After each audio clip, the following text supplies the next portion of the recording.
조금 전에 우리 김홍순 교수님께서 유태인 말씀을 많이 하셨습니다. 그런데 바로 요 사진 한 장이 유태인의 마음을 녹여주었던 사진입니다. 요 사진의 주인공은 빌리 브란트 서독수상입니다. 1970년대 라인강의 기적을 만들었던 서독수상입니다. 대한민국의 박정희 대통령이 한강의 기적이라는 이야기를 바로 이 빌리 브란트 수상의 라인강의 기적에서 따온 것입니다. 1970년 12월 7일 이 사진이 나온 것입니다. 폴란드 유태인 묘지, 폴란드에 이름 없는 무명용사의 묘지, 우리나라로 치면은 독립투사들이 잠들어 있는 동작동 국립묘지 앞에서 이렇게 무릎을 꿇었습니다. 서양에서 무릎을 꿇는다는 것은 완전한 항복, 완전한 굴복을 이야기하는 것입니다. 이제 2차 세계대전이 끝나고 독일의 경제 부흥을 이루기 위해서는 다른 나라와 경제 협력을 해야만 하는데 그중 가장 먼저 찾은 나라가 바로 폴란드입니다.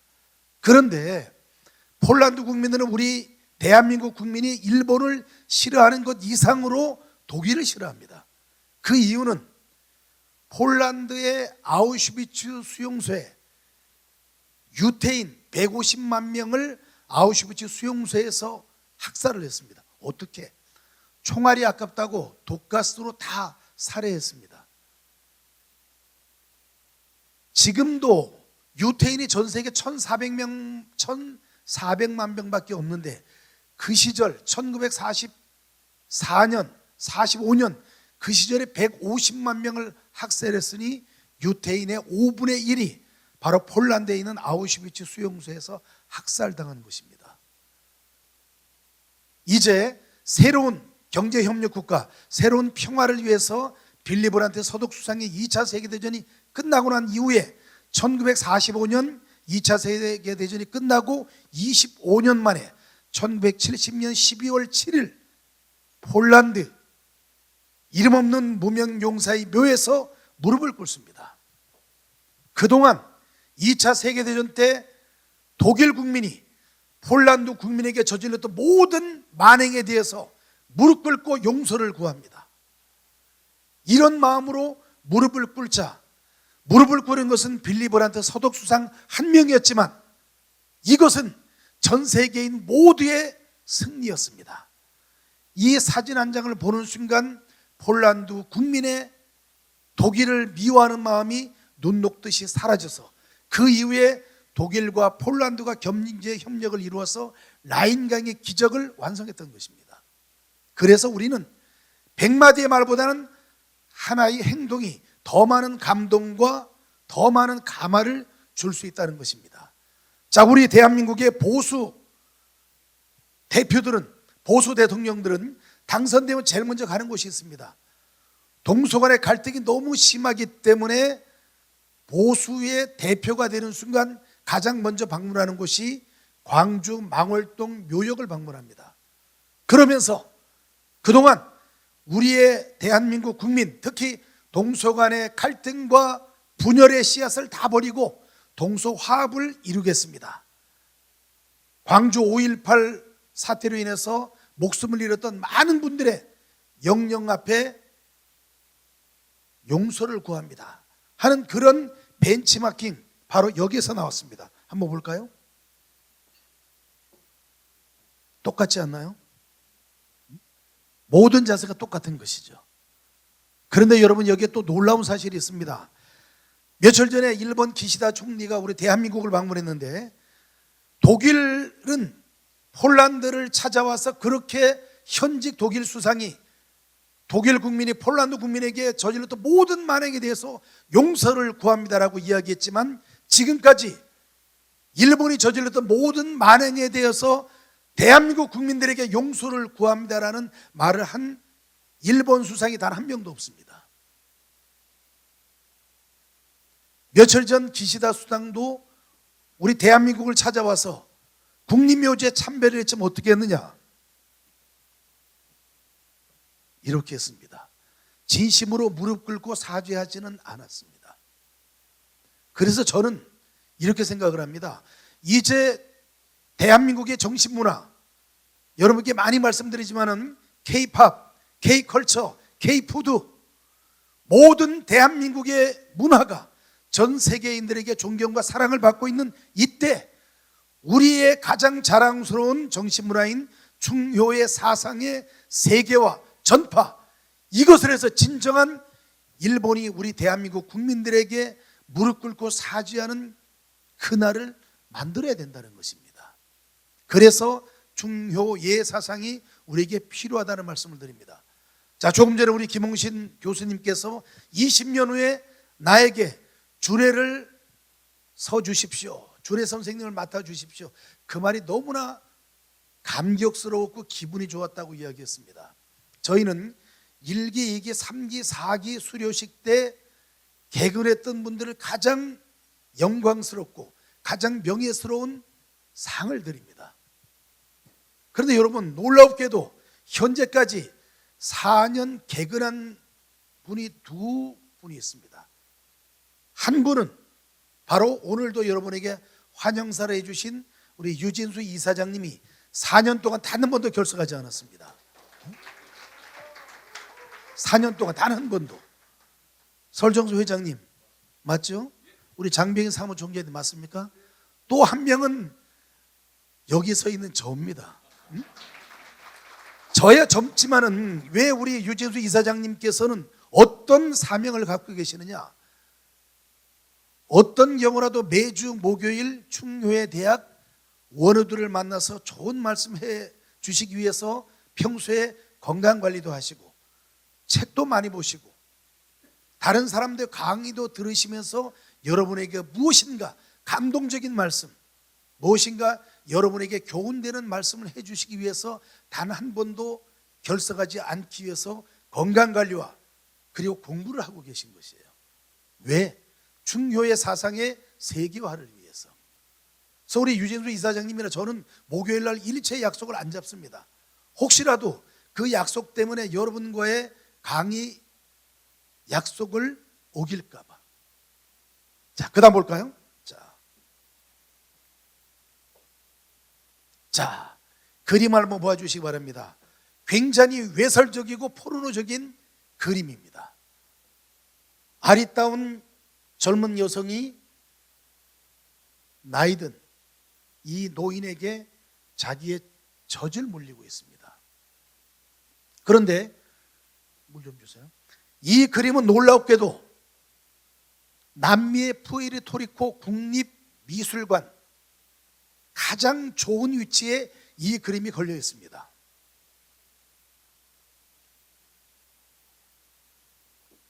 많은 분들이 두 가지 해석을 합니다. 충효의 대학 총장이 이 그림을 보여줄 때는 뭔가 이유가 있을 것이다. 아니면 정말 가장 명예로운 충효의 대학 강의 때 총장이 정신이 나갔구나, 이런 포르노를 보여주게. 이 사진은 이 남자 노인이 아버지고 젖을 몰리고 있는 젊은 여인은 딸입니다. 이 노인은 푸에르토리코의 자유와 독립을 위해서 싸웠던 민주투사입니다. 푸에르토리코의 독재 정권에 맞서서 평화와 민주주의를 위해 싸웠던, 우리나라로 치면은 김대중 대통령이나 김영삼 대통령 같은 민주투사입니다. 그러자 푸에르토리코의 독재 정권은 이 노인을 체포해서 감옥에 가둡니다. 아무런 고문도 하지 않고 가장 잔혹한 형벌, 음식물을 주지 않았습니다. 음식물을 주지 않고 굶어 죽이는 형벌을 처했습니다. 이제 의사가 진단한 결과 24시간 후면은 이 노인이 죽게 되었습니다. 마지막으로 가족에게 면회를 허용했습니다. 이 딸이 마지막 면회를 하기 위해서 아버지를 보는 순간 아버지는 그동안 아무것도 못 먹어서 이렇게 피골에 상접한 얼굴로 뭐든지 먹을 것을 달라고 했습니다. 아쉽게도 이 감옥 안에는 아무것도 먹을 것이 없었습니다. 그런데 이 딸은 일주일 전에 아이를 낳았습니다. 딸은 아버지의 그 간절한 외침, 아버지의 그 간절한 목소리, 무엇이 먹고 싶다, 제발 먹을 것을 달라, 이 말을 듣는 순간 여자로서의 수치심, 그리고 딸로서의 그 수치심을 다 버리고 오로지 아버지를, 굶주림을 면하기 위해서 가슴을 풀어헤치고 젖을 물렸던 것입니다. 처음에는 이 그림에 대해서 많은 오해를 했던 분들이 이 그림의 설명을 듣는 순간 바로 푸에르토리코의 민주주의를 위해서 헌신했던, 민주주의를 위해서 싸웠던 이 아버지의 애국심과 이러한 아버지를 위한 딸의 효성에 감동해서 이 그림을 가장 잘 보이는 국립미술관 가장 정면에 이 그림을 걸어놓고 국보 1회로 선정하면서 이 그림을 보면서 아버지에 대한 딸의 사랑, 그리고 조국을 사랑했던 이 민주투사의 애국심을 보여주는 가장 멋진 그림으로서 지금까지 많은 사람들에게 감동을 주고 있는 것입니다.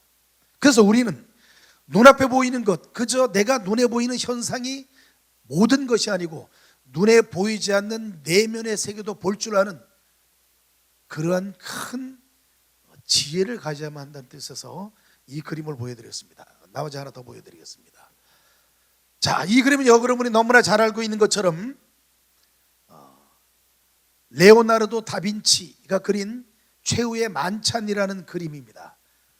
가운데 앉아있는 이분이 예수 그리스도입니다. 가장 온화하고.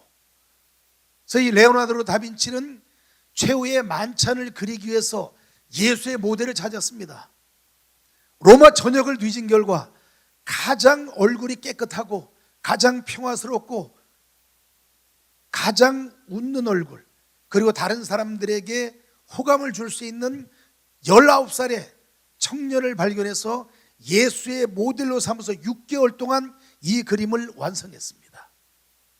예수의 얼굴을 완성했던 것입니다.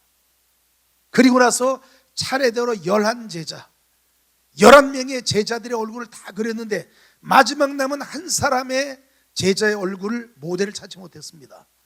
바로 예수를 팔아먹은 가롯 유다의 모델을 찾지 못했습니다. 전국을 찾아야 됩니다. 6년 동안 전국을 찾아서 아주 야비하고 교활하고 배신자의 얼굴, 음모론적인 얼굴, 이런 얼굴을 찾아서 6년 동안 헤맸지만은 가롯 유다의 모델을 찾지 못했습니다. 그런데 어느 날 연락이 왔습니다.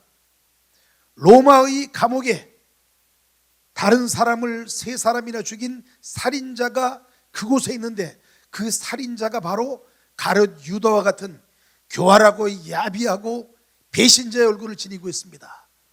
그래서 레오나르도 다빈치가 그 죄수를 만나보았습니다. 다빈치가 원했던 그 가롯 유다의 얼굴이었습니다. 그래서 황제에게 허가를 얻어서 매일같이 하루에 4시간씩 6개월 동안 가롯 유다의 얼굴을 그렸습니다. 마지막 날 그동안 수고했습니다. 마음은 아픈 거죠. 살인자이니까. 수고했다는 말을 남기자 이 가롯 유다의 모델이었던 죄수가 레오나르도 다빈치여, 저를 모르시겠습니까? 아무리 이 죄수의 얼굴을 쳐다봐도 전혀 기억이 나지 않는 얼굴이옵니다. 그런데 여러분, 놀랍게도 이 죄수가 하는 말이 바로 6년 6개월 전 예수의 모델이 바로 저였습니다. 그렇게 이야기하는 것이에요. 6년 6개월 전 예수의 모델이었다는 그 사실 하나만 가지고 교만하고 자만하고 다른 사람을 막대하고 그런 모습으로 지나다 보니까 어느새 다른 사람을 살인한 살인자가 되고 말았던 것입니다. 그래서 우리는 항상 이런 말을 하죠. 나이 40살이 넘어갔을 때는 어떻게 자기의 얼굴을 책임져야만 한다. 그래서 서양에서는 13이라는 숫자를 굉장히 싫어합니다. 우리 동양 사상에서는 4라는 숫자를 싫어하죠. 죽을 사자로, 그래서 병원 엘리베이터는 4 자 버튼이 없습니다. F라고 하죠. 또 옛날에 건물을 지었던 건물은 역시 4자가 없습니다. 근데 F 또는 다른 걸로 표시합니다. 서양은 엘리베이터에 13이라는 숫자가 없습니다. 그냥 F라고 표현하고, 그리고 층도 12층 다음에 13층이 아니라 14층이라고 부릅니다. 그래서 서양에서는 축구, 농구, 야구, 등번호가 13번이 없습니다. 서양의 번지수는 12번지 다음에 13번지가 아니고 12-5번지 그리고 14번지로 갑니다. 왜냐하면 예수를 팔아먹은 가롯 유다가 이 최후의 만찬에 13번째 참석했기 때문입니다. 그래서 13이라는 숫자를 싫어하고, 여러분 옛날에 영화 제목이 있었죠? 공포영화 13일의 금요일. 그래서 서양에서는 바로 예수를 팔아먹는 가롯 유다 때문에 13이라는 숫자를 금기시하고 있는 것입니다. 그래서 자기의 얼굴, 자기의 내면은 어떻게 만들어 가야 되느냐?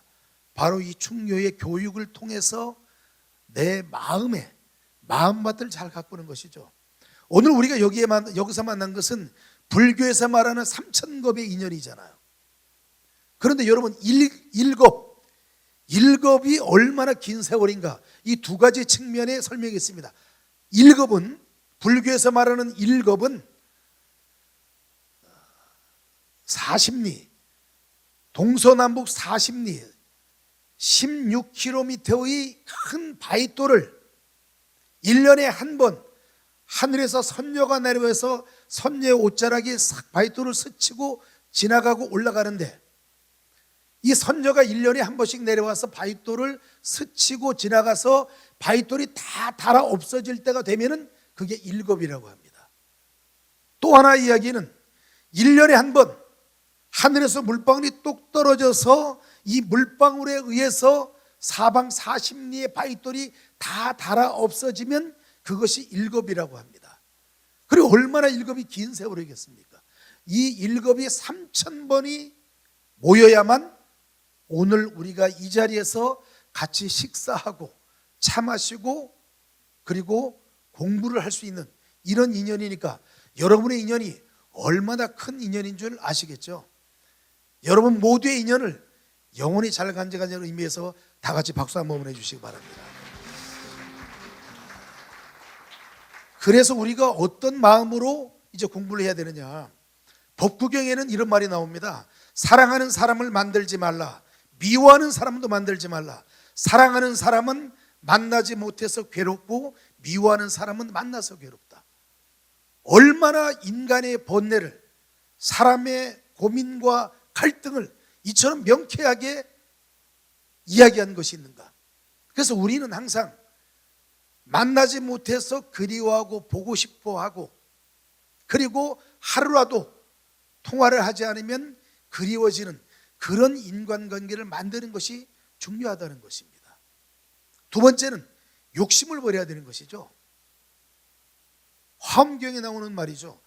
나무가 열매를 맺기 위해서는 꽃을 버려야 하고 강물이 바다를 만나기 위해서는 강을 버려야 한다. 내가 뭔가 큰 뜻을 이루기 위해서, 큰 것을 얻기 위해서는 내 작은 욕심과 이익을 버려야만 더 큰 것을 얻을 수 있다는 것이에요.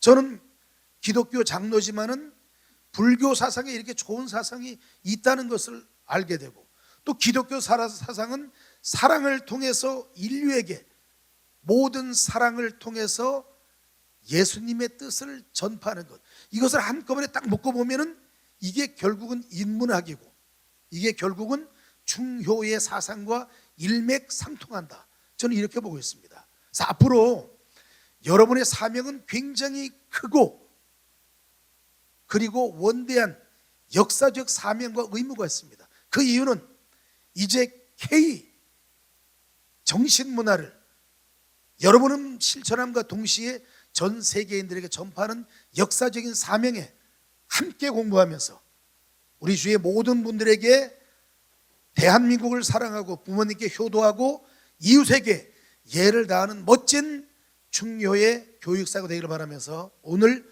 강의 모두 마치겠습니다. 고맙습니다.